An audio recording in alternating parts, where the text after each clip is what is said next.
हैरानगी की बात है कि सब लोग कहते हैं कि इसी गवर्नमेंट ने किया है। क्या जो ऑनरेबल चीफ मिनिस्टर है, क्या उन्होंने अपनी ज़ुबानी कहा है कि हम ऐसा कर रहे हैं? उन्होंने खुद भी इसका मतलब he has taken a serious note of it. उनको खुद पता ही नहीं है। ये तो गवर्नमेंट ऑफ इंडिया चाहती है। असल में बात यह है, गवर्नमेंट ऑफ इंडिया क्या चाहती है? यहाँ पे शूरिश चाहते हैं, लोगों को ख़त्म करना चाहते हैं। बेरोज़गारी उनकी वजह से यहाँ पर है। न यहाँ पे यूथ को नौकरी दी जाती है, न कहीं पे नए नए एडवर्टीज़मेंट निकलते हैं। यहाँ पे अगर किसी जगह कोई नौकरी मिलती है, वो बाहर के लोगों को लाया जाता है, उनको वहाँ पे नौकरी दी जाती है। और ये गवर्नमेंट ऑफ इंडिया ने यहाँ पे एक शोशाबाजी की है कि यहाँ पे 20% जो पावर ये टैरिफ है उस पर बढ़ाया जाएगा। ये कभी भी हम होने नहीं देंगे। हम इसकी अपोजिशन कर रहे हैं क्योंकि हमें गरीब आवाम के लिए, गरीब आवाम ने हमें चुना है नेशनल कॉन्फ्रेंस को। नेशनल कॉन्फ्रेंस को इतनी सारी बहुमत से उनको इतनी सारी मेजॉरिटी मिली है। हम लोगों के ताबेदार हैं। हम लोगों के उमर साहब ने कई बार कहा है, हम लोगों के लिए यहाँ पे है, लोगों के लिए, ताकि उनको यहाँ पर सहूलियत मिले, उनको आसाइश मिले। हम उनको तकलीफ़ देने के लिए यहाँ पर हुकूमत में बैठे नहीं हैं। हुकूमत हर कोई कोशिश कर रही है कि यहाँ के लोगों को आराम मिले और यहाँ के लोगों को आसाइश मिले।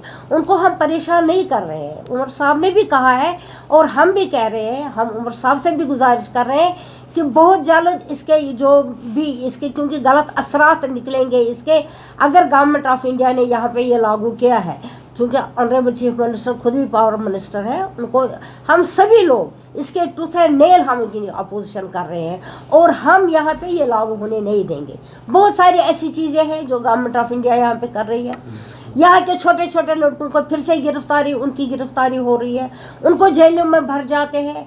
यहाँ के फेडरलिज्म ही ख़त्म हो गया है। यहाँ का कॉन्स्टिट्यूशन ही काम नहीं कर रहा है। यहाँ पे हमारे फंडामेंटल राइट्स ही नहीं है। कहाँ है हमारे फंडामेंटल राइट्स? अगर हम बाहर जाएंगे, कोई बात कहेंगे तो दूसरे दिन ही हम जेल की नज़र हो जाएंगे। हमें देखना है, गवर्नमेंट ऑफ इंडिया को भी देखना चाहिए, होम मिनिस्टर को देखना चाहिए और प्राइम मिनिस्टर को देखना चाहिए कि जम्मू कश्मीर में वो कौन सा खेल खेल रहे हैं, कौन सा खेल, क्या खेल खेल रहे हैं। क्या यहाँ के लोग इतने मुश्किलात में हैं? न टूरिज़्म है और यहाँ पे हमारे जो टॉप एरियाज़ है, टूरिस्ट प्लेसेस है, रिजॉर्ट है, वो बंद पड़े हैं। कहाँ से टूरिज़्म चलेगा? कहाँ पे शॉपकीपर चलेगा? यहाँ पे लोन नहीं मिल रहा है। बाहर के लोग यहाँ पे आते हैं, यहाँ पर इंडस्ट्रीज उन्होंने कायम की है। यहाँ पर उन्होंने इंडस्ट्रियल लैंड जो हमारा है, जो जम्मू कश्मीर के लोगों का है, उस पर उन्होंने कब्जा किया है, उनके कागजात बने हैं। कहते हैं, हमने सुना भी है, ये इसके सबूत भी है। 500 फैमिलीज ऐसी है जो बाहर से लोग यहाँ आए हैं और हमारा जो इंडस्ट्रियल लैंड है उस पर कब्जा किया है, उनके कागजात बने हुए हैं और हम यहाँ के लोग मर जाएंगे, मगर वहाँ के लोगों को हम यहाँ पे कोई भी इंडस्ट्री चलाने नहीं देंगे। वो यहाँ के लोगों का हक है, यहाँ की ज़मीन यहाँ के लोगों का हक है। ये शेर कश्मीर का फरमान था। शेर कश्मीर ने शेख मोहम्मद अब्दुल्ला रहमतुल्लाह अलैह उन्होंने ये किया, लैंड टू टिलर उन्होंने इसलिए किया था कि यहाँ पे बहुत बहुत बड़े बड़े साहूकार आए थे और वो ज़मीन पे कब्जा जमाते थे। हमने यहाँ पे ऐसे ही चूड़ियाँ नहीं पहनी है, कश्मीरी लोगों ने चूड़ियाँ नहीं पहनी है। हमें पता है how to save our rights. हम फील्ड में फिर आएंगे, हम इनसे कहेंगे गवर्नमेंट ऑफ इंडिया को, अगर आपको चाहिए, अगर दिल की दूरी दिल से नज़दीक आना चाहते हैं तो कश्मीर के लिए खुद को कुर्बान कर लो, कश्मीर को बचाओ। इस वक्त कश्मीर को मुख्तलिफ शोशाबाजियाँ हो रही है, वहाँ पर ये हुआ है, उसका मकान गिराओ, इसका घर गिराओ, उसकी ज़मीन ले लो।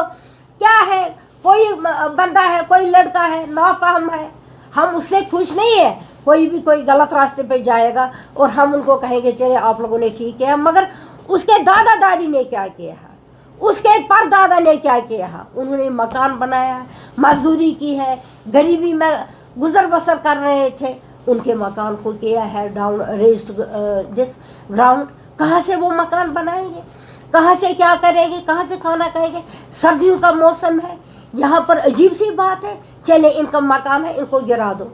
अभी एक और तरीका यहाँ पर आया है। मुझे अफसोस है उन मुसलमान या कोई हिंदू है, पंडित है, मुसलमान है, जो हमारे यहाँ बौद्ध है, जो क्रिश्चियन है, यहाँ पर क्या है, इन्होंने हमारी एक तो डेमोग्राफी चेंज कर रहे हैं और हमारा जो मुस्लिम कल्चर है, जो हमारा इस्लाम हमें कहता है, हमें यहाँ पे हम कोई पलज वलज नहीं करते थे। यहाँ पे हमने 70 साल से हिंदुस्तान के साथ वफा नहीं की है, हमने कोई कसम नहीं खाई है, हमने दिल से कसम खाई है जो शेर कश्मीर शेख मोहम्मद अब्दुल्ला ने हमें दिलाई कि हम हिंदुस्तान से वफा करेंगे, हम हिंदुस्तान के साथ वफा कर रहे हैं। यह क्या मजहबी, हमारे मजहबी मामलात में भी अब हिंदुस्तान के लोग दखल देते हैं। यहाँ के लोग कहते हैं कि जो हमारी ब्यूरोक्रेसी है, हमारे एलजी साहब हैं, ये हमें कहते हैं कि हमारे जो नौजवान हैं उनको उनके जहन में ये डालते हैं कि आतिश परस्त बनो। यहाँ पे आतिश परस्ती की तरफ हमारे नौजवान और हमारे लोगों को ले रहे हैं। कहते हैं कसम खाओ, फिर हाथ बाहर निकालते हैं, ये आतिश की कसम खाते हैं। क्या हम आतिश परस्त है? हम खुदा परस्त है, हम मोहम्मद रसूलुल्लाह सल्लल्लाहु अलैहि वसल्लम, हम उनके उम्मती है। हमें अगर मुसलमान को कसम खानी है, हम दिल पर हाथ रख के कसम खाते हैं। इसमें नूरे मोहम्मद है सल्लल्लाहु अलैहि वसल्लम, इसमें नूरे खुदा है। मगर वो कहते हैं हमें नहीं, आतिश परस्त बनो, आतिश की कसम खाओ। मैं उन ब्यूरोक्रेट्स को भी यहाँ से कहते हैं जो पंडित है, जो मुसलमान है, जो हिंदू है और जो अपने तरीके से हर एक इबादत करता है, हर एक तरीके से अपने मज़हब के मुताबिक चलते हैं, मगर हमने ये नहीं आज तक देखा है कि आतिश परस्ती की कसम खाओ, आतिश परस्त बनो। हम क्या यहाँ यहूदी है? हमें यहूदी मज़हब की तरफ ले रहे हैं कि यहूदी बनो। कल हमारा बच्चा होगा जो इस वक्त 5 साल का है, कल 20 साल का हो जाएगा, तो वो तो फिर कहेगा अगर कसम मुझे दिलाई गई, मुझे तो आतिश को चूमना है, मुझे ये सजदा करना है आतिश को। मैं लोगों को यकीन दिलाती हूँ नेशनल कॉन्फ्रेंस की तरफ से कि ऐसी कोई बात नहीं, आप मत घबराओ, कोई भी बात नहीं है, कोई 20% ये सारी तोहमतें हैं। शुक्रिया।